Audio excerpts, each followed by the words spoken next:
সবাই কেমন আছেন? আসে পাটিগণিত শতকরা এক কোনো বর্গে এক বর্গ দৈর্ঘ্য 50% বৃদ্ধি করলে ক্ষেত্রফল বৃদ্ধি করে শতকরা কত পাবে? কোনো বর্গক্ষেত্রের এক বর্গ দৈর্ঘ্য 50% বৃদ্ধি করলে ক্ষেত্রফল বৃদ্ধি শতকরা কত পাবে? ধরি বর্গক্ষেত্রের এক বাহুর দৈর্ঘ্য এ একক, অর্থাৎ ক্ষেত্রফল কী হবে? তাহলে ক্ষেত্রফল হবে এ স্কয়ার বর্গ একক। অতএব পরিবর্তিত ক্ষেত্রফল সমান সমান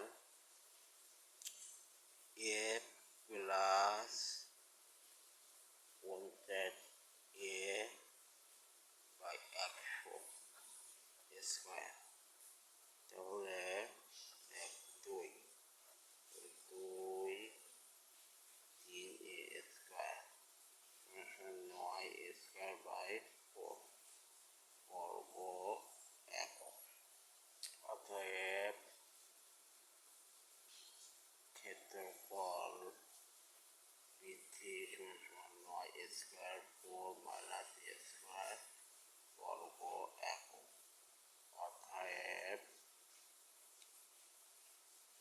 9 a square minus 4 a square by 4 বর্গ একক 5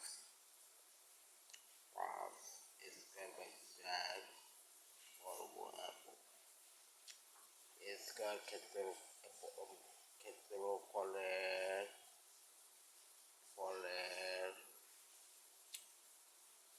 বৃদ্ধি পায় 5 স্কয়ার বাই 4 বর্গ একক, এটাও বর্গ একক। অতএব 1 স্কয়ার বৃদ্ধি পায় B square by 4 into A square একক। অতএব 100 বর্গক্ষেত্রফল বৃদ্ধি পায় 5 স্কয়ার 4 এ স্কয়ার বাই 100 4 এই হচ্ছে 25, এটা কেটে যায়, তাহলে হচ্ছে 125 বর্গ একক। অ্যান্সার 125% শতকরা বৃদ্ধি পাবে। ধন্যবাদ।